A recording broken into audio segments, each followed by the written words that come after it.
Hello दोस्तों, स्वागत है आपका मेरे यूट्यूब चैनल परीक्षा प्लान में। तो कैसे हैं आप लोग? आई होप अच्छे होंगे। तो जैसा कि आप लोगों को पता है कि यूपी टेट के हिंदी के प्रीवियस ईयर के क्वेश्चन मैं सॉल्व करवा रही हूँ। 2011 वाले पेपर से मैंने शुरुआत की है। ये जो क्वेश्चन है ये 2020 वाले पेपर के हैं, यानी जो पेपर जनवरी 2020 में हुआ था उस पेपर के क्वेश्चन में लेकर आई हूँ। तो चलिए वीडियो को शुरू करते हैं। वीडियो देखने के बाद यदि आपको अच्छा लगे, हेल्पफुल लगे तो वीडियो को लाइक और शेयर कीजिएगा, और यदि आप चैनल पर नए हैं तो चैनल को सब्सक्राइब कर लीजिए।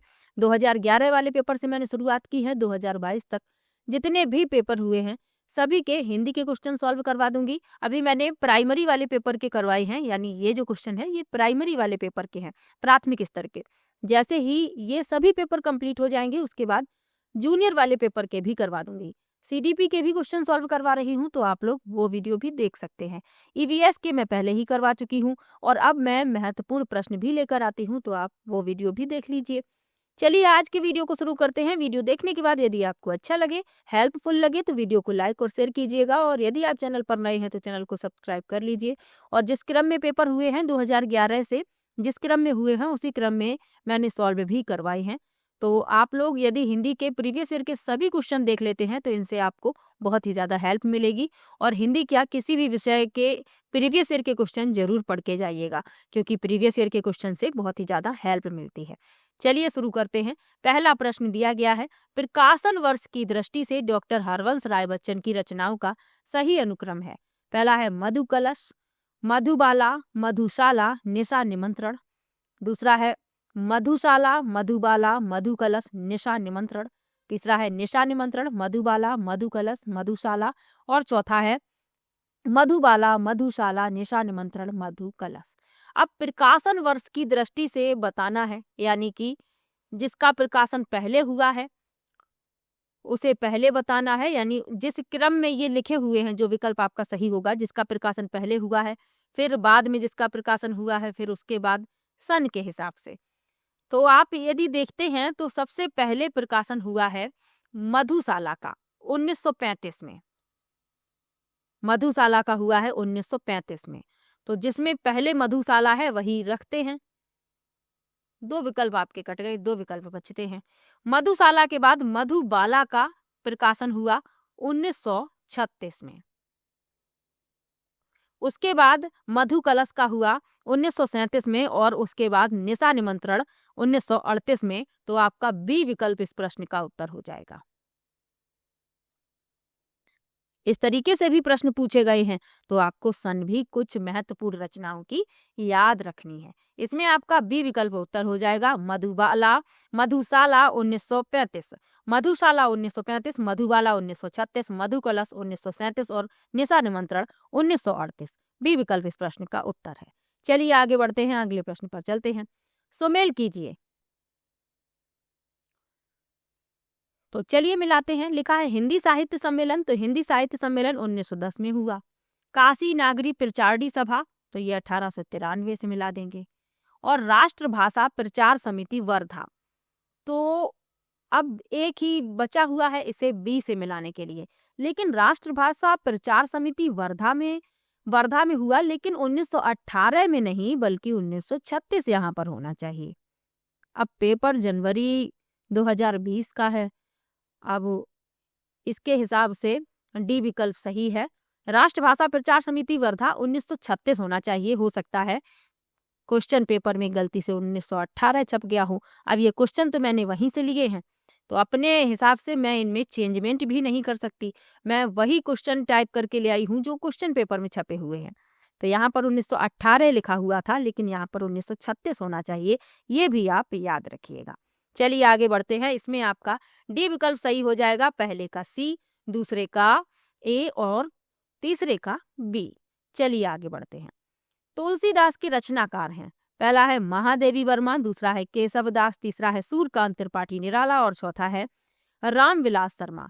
तो तुलसीदास के रचनाकार पूछे गए हैं, तो तुलसीदास के रचनाकार हैं सूर्यकांत त्रिपाठी निराला।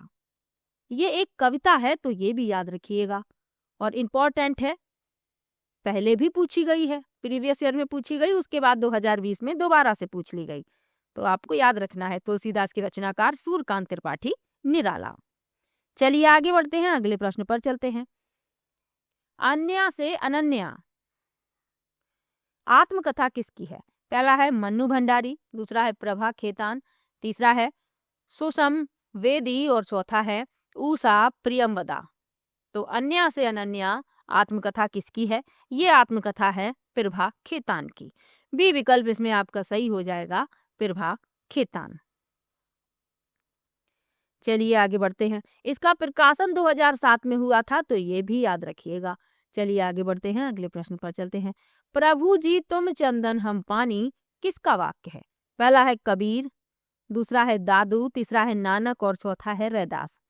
तो प्रभु जी तुम चंदन हम पानी, ये पंक्तियां हैं, यानी ये जो वाक्य है ये है रैदास का। डी विकल्प इसमें आपका सही हो जाएगा। चलिए आगे बढ़ते हैं। निम्नलिखित में से कौन सा शब्द तद्भव है? पहला है त्रिकुटी, दूसरा है खेत, तीसरा है प्रभु और चौथा है नाथ। तो तद्भव शब्द शब्द बताना है, तो खेत जो है ये तद्भव शब्द है। इसका तत्सम क्या होगा? क्षेत्र। तो ये भी साथ में याद रखिएगा। चलिए आगे बढ़ते हैं, अगले प्रश्न पर चलते हैं। निम्नलिखित में से कौन सा शब्द देशज है? पहला है धड़ाम, दूसरा है लाश, तीसरा है औरत और चौथा है पतलून। तो देशज देशज शब्द पूछा गया है, तो धड़ाम जो है ये देशज शब्द है। पहला विकल्प उत्तर हो जाएगा। इसके अलावा लाश जो है ये तुर्की भाषा का शब्द है, औरत जो है अरबी भाषा का शब्द है और पतलून जो है अंग्रेजी भाषा का शब्द है। तो ये भी साथ में याद रखिएगा। चलिए आगे बढ़ते हैं, अगले प्रश्न पर चलते हैं। अगला प्रश्न है छछूंदर के सिर पर चमेली का तेल। तो एक लोकोक्ति लिखी हुई है बड़ी ही अच्छी। पहला विकल्प है अयोग्य व्यक्ति को अच्छी चीज देना, दूसरा है मिथ्या आडंबर, तीसरा है अधिक पाने की लालच करना और चौथा है योग्य व्यक्ति को अच्छी चीज देना। तो छछूंदर के सिर पर चमेली का तेल, इसका अर्थ क्या है? इसका अर्थ है अयोग्य व्यक्ति को अच्छी चीज देना। पहला विकल्प इसमें उत्तर हो जाएगा। ऋग्वेद का संधि विच्छेद क्या है? तो ऋग्वेद का संधि विच्छेद पूछ लिया गया है। तो ऋग्वेद का संधि विच्छेद होगा ऋक धन वेद। इंपॉर्टेंट क्वेश्चन है, याद रखिएगा। और ये व्यंजन संधि का उदाहरण है, तो ये भी याद रखिए। चलिए आगे बढ़ते हैं, अगले प्रश्न पर चलते हैं। आप बीती शब्द में समास है। पहला है कर्मधारय समास, दूसरा है द्वंद्व समास, तीसरा है द्विगु समास और चौथा है तत्पुरुष समास। तो आप बीती शब्द में तत्पुरुष समास है। डी विकल्प इसमें सही हो जाएगा। चलिए आगे बढ़ते हैं। घोंसले में चिड़िया है में कौन सा कारक है? पहला है अपादान कारक, दूसरा है संबंध कारक, तीसरा है संप्रदान कारक और चौथा है अधिकरण कारक। तो घोंसले में चिड़िया है, इसमें कारक पूछा गया है, तो अधिकरण कारक है। डी विकल्प इसमें आपका उत्तर हो जाएगा।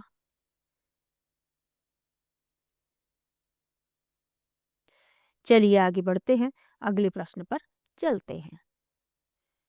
निम्नलिखित गद्यांश पढ़कर प्रश्न 12 एवं 13 के उत्तर दीजिए। तो पहले प्रश्न पढ़ेंगे, फिर गद्यांश में उनके उत्तर ढूंढेंगे, क्योंकि जब पहले प्रश्न पढ़ लेते हैं तो दिमाग में ये बात रहती है कि हमें किसका उत्तर ढूंढना है गद्यांश में। तो आप लोग भी जब भी प्रश्न पत्र में गद्यांश को हल करें तो पहले प्रश्न पढ़ लीजिएगा, फिर गद्यांश पढ़िएगा। आंसर ढूंढने में आसानी रहेगी। पहला प्रश्न है उपर्युक्त गद्यांश के आधार पर आप बताइए कि संसार के सारे वादे सीमित हैं। पहला है राजनीतिक क्षेत्र तक, दूसरा है सांप्रदायिकता तक, तीसरा है आत्मा तक और चौथा है धर्म तक। चलिए पढ़ लेते हैं गद्यांश। गांधीवाद में राजनीतिक और आध्यात्मिक तत्वों का समन्वय मिलता है, यही इस वाद की विशेषता है। आज संसार में जितने भी वाद प्रचलित हैं वह प्रायः राजनीतिक क्षेत्र में सीमित हो चुके हैं। प्रश्न का उत्तर मिल गया। हमसे यही तो पूछा गया है कि गद्यांश के आधार पर बताइए कि संसार के वादे सीमित हैं राजनीतिक क्षेत्र तक। पहला विकल्प उत्तर हो जाएगा। चलिए आगे बढ़ते हैं। उपर्युक्त गद्यांश में गांधीवाद का आधार किसे बताया गया है? चलिए देख लेते हैं गांधीवाद का आधार किसे बताया गया है। गांधीवाद में राजनीतिक और आध्यात्मिक तत्वों का समन्वय मिलता है। तो पहली ही लाइन में अपना उत्तर मिल जाता है। चलिए देख लेते हैं विकल्प में। तो इसमें जो आपका उत्तर है राजनीतिक और आध्यात्मिक तत्वों को, पहला विकल्प उत्तर हो जाएगा। दो प्रश्नों के उत्तर हमें गद्यांश से देने थे, तो दोनों में ही पहला पहला विकल्प सही है। चलिए आगे बढ़ते हैं। लिखा है कनुप्रिया के रचनाकार हैं। पहला है धर्मवीर भारती, दूसरा है रांगे राघव, तीसरा है भगवती चरण वर्मा और चौथा है नागार्जुन। तो कनुप्रिया के रचनाकार हैं धर्मवीर भारती। यह काव्य विधा की रचना है, तो ये भी याद रखिएगा। पहला विकल्प इसमें आपका उत्तर हो जाएगा। रांगे राघव की रचनाएं पूछ ली जाए तो अजय खंडर, मेधावी, पांचाली, पिघलते पत्थर और राह के दीपक। भगवती चरण वर्मा की पूछ ली जाए तो मधुकड़, प्रेम संगीत, मानव। और नागार्जुन की पूछ ली जाए तो युगधारा, सतरंगे पंखों वाली, प्यासी पथराई आंखें, तालाब की मछलियां। तो ये भी साथ में याद रखिएगा। चलिए आगे बढ़ते हैं। प्रलुप्त स्वर कौन सा है? इसमें प्रलुप्त स्वर बताना है। तो इसमें प्रलुप्त स्वर है बी विकल्प, ओम।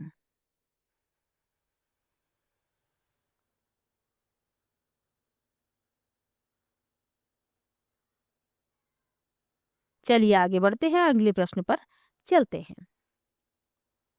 प्रयोजन का समानार्थी शब्द नहीं है। इसमें नहीं पूछा गया है, ये भी ध्यान रखिएगा। प्रयोजन का समानार्थी शब्द नहीं है। पहला है लक्ष्य, दूसरा है हेतु, तीसरा है नियोजन और चौथा है उद्देश्य। तो प्रयोजन का समानार्थी शब्द नहीं है नियोजन। सी विकल्प उत्तर हो जाएगा, नियोजन। नियोजन शब्द प्रयोजन का समानार्थी नहीं है।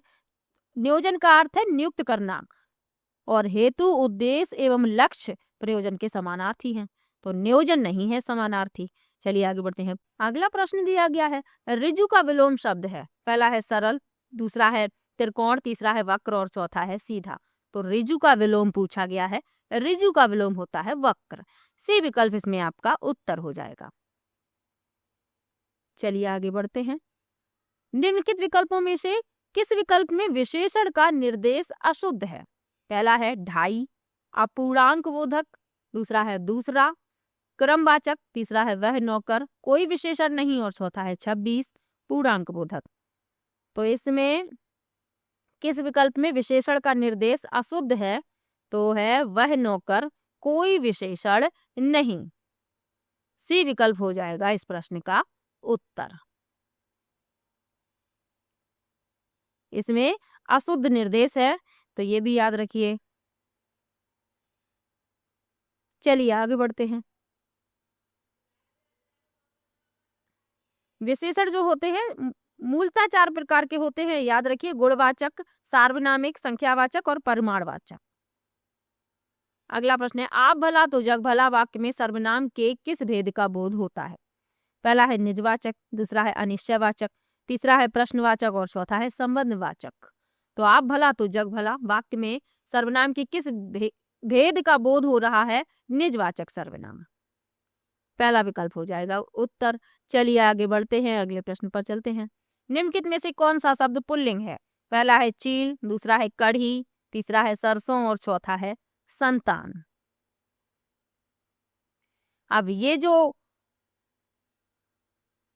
प्रश्न है, ये प्रश्न पूछा गया था, तो आप इसमें देखेंगे कि चील जो है ये भी स्त्रीलिंग होता है, कढ़ी जो है ये भी स्त्रीलिंग होती है, सरसों जो है ये भी स्त्रीलिंग होती है, और संतान भी स्त्रीलिंग के रूप में प्रयोग होता है। कहते हैं कि हमारी संतान अच्छी है, हमारी संतान बुरी है, या इस तरीके से वाक्यों में हम स्त्रीलिंग के रूप में ही इसका प्रयोग करते हैं।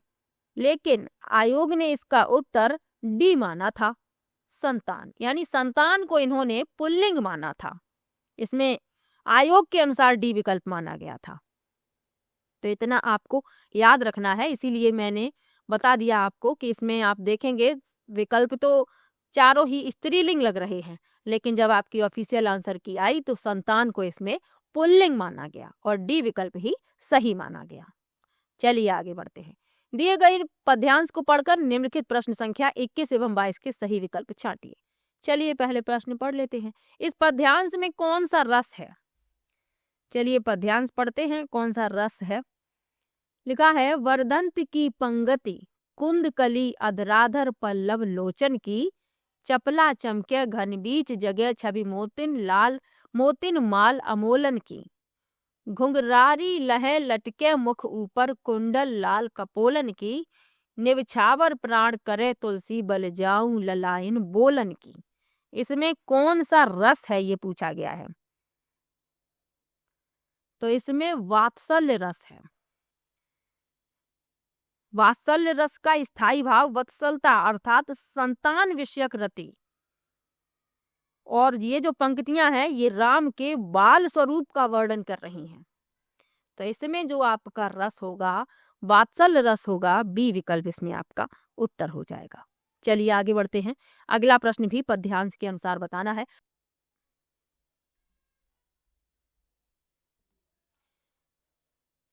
तो अगला प्रश्न दिया गया है, उपरोक्त पद्य किस कवि का है। पहला है जायसी, दूसरा है सूरदास, तीसरा है तुलसीदास और चौथा है कबीरदास। तो यहाँ पर पंक्ति में लिखा ही है कि निवछावर प्राण करे तुलसी बल जाऊं ललायन बोलन की। तो ये जो पद्य है ये तुलसीदास जी का है, सी विकल्प उत्तर हो जाएगा। चलिए आगे बढ़ते हैं, अगले प्रश्न पर चलते हैं। उच्चारण स्थान की दृष्टि से कौन सा विकल्प शुद्ध है। लिखा है, शा मूर्धन्य, सा दंत्य, चा कंठ्य, सा तालव्य। अब इसमें जो शुद्ध है वह हमें बताना है। तो जो लिखा हुआ है बी विकल्प, ये शुद्ध लिखा हुआ है, सा दंत्य। अब ये जो और है ये अशुद्ध लिखे हुए हैं, क्योंकि जो ये वाला सा होता है सा से षटकोण, तो इसका जो उच्चारण होता है ये मूर्धन्य वर्ण है, तो ये आपको याद रखना है। और ये जो सीटी वाला सा होता है ये तालव्य वर्ण है, और जो चा होता है ये भी तालव्य है। तो इसमें आपका भी विकल्प सही है। चलिए आगे बढ़ते हैं। निम्नलिखित में से कौन सा कथन अशुद्ध है। दो महाप्राण व्यंजनों का उच्चारण एक साथ हो सकता है। दूसरा है, हिंदी में ज्ञा का उच्चारण परंपरा से भिन्न हो गया है। तीसरा है, छा संयुक्त व्यंजन है। और चौथा है, विसर्ग कंठ्य वर्ण है। तो इसमें अशुद्ध बताना है।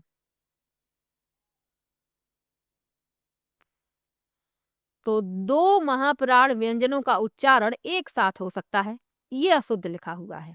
पहला विकल्प इसमें उत्तर हो जाएगा। अब महाप्राण व्यंजन कौन कौन से होते हैं ये भी तो आपको याद रखना पड़ेगा। आपको अल्प प्राण, महाप्राण ये सब कुछ पढ़ने हैं। तो हिंदी वर्णमाला के हर वर्ग का दूसरा और चौथा अक्षर और सभी ऊष्म व्यंजन महाप्राण होते हैं। जैसे का वर्ग में आप देखेंगे दूसरा खा होता है और चौथा घा होता है, तो ये महाप्राण है। इसी तरीके से चा वर्ग में भी, टा वर्ग में भी, ता वर्ग में भी और पा वर्ग में भी। इसके अलावा जो ऊष्म व्यंजन है तीनों सा यानी शा, सा, सा और हा, तो ये भी महाप्राण व्यंजन है। इतना आप लोगों को साथ में याद रखना है। चलिए आगे बढ़ते हैं, अगले प्रश्न पर चलते हैं।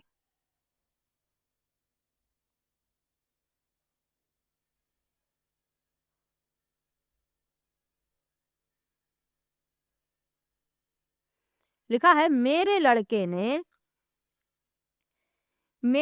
ने मेरी आज्ञा का पालन नहीं किया। वाक्य में लड़के के विषय में कौन सा विकल्प अशुद्ध है। लिखा है पुल्लिंग, दूसरा है कर्ता, तीसरा है बहुवचन और चौथा है एक वचन।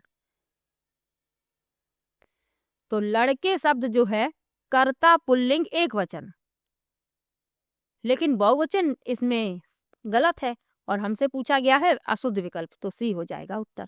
जो लड़के शब्द है ये पुल्लिंग है, कर्ता है और एक वचन है। चलिए आगे बढ़ते हैं। राम आम खाता है में वाच्य का कौन सा रूप है। पहला है कर्मवाच्य, दूसरा है भाववाच्य, तीसरा है उभयवाच्य और चौथा है कर्तवाच्य। तो राम आम खाता है इसमें कर्तवाच्य है, डी विकल्प उत्तर हो जाएगा। चलिए आगे बढ़ते हैं। रहमन पानी राखिए बिन पानी सब सून, पानी गए न उबरे मोती मानुष चून। अब इसमें बताना है अलंकार। तो दी गई पंक्ति में श्लेष अलंकार है। पानी के तीन अर्थ हैं यहाँ पर, मोती के लिए चमक, मनुष्य के लिए सम्मान और चूने के लिए जल। तो इसमें श्लेष अलंकार होता है। डी विकल्प उत्तर हो जाएगा। चलिए आगे बढ़ते हैं, अगले प्रश्न पर चलते हैं। निम्नलिखित में से कौन सा शब्द शुद्ध है? अंगना, चांद, आंख, अंक। शुद्ध शब्द पूछा गया है, तो इसमें जो अंगना है ये वर्तनी की दृष्टि से शुद्ध है। पहला विकल्प उत्तर हो जाएगा।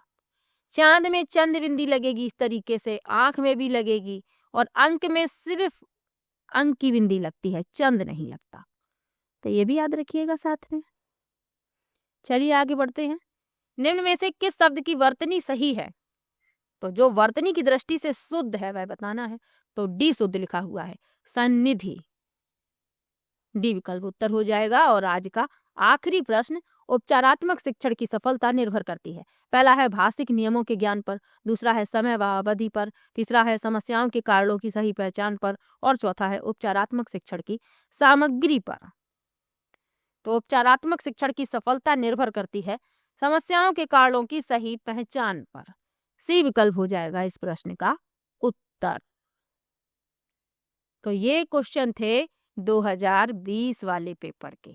वीडियो कैसा लगा कमेंट बॉक्स में जरूर बताइएगा, और वीडियो को लाइक और चैनल को सब्सक्राइब भी कर लीजिएगा।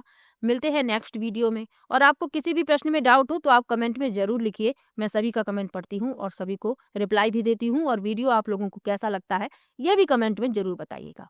आप लोगों के पॉजिटिव कमेंट से मुझे मोटिवेशन मिलता है। चलिए मिलते हैं नेक्स्ट वीडियो में, तब तक के लिए बाय बाय।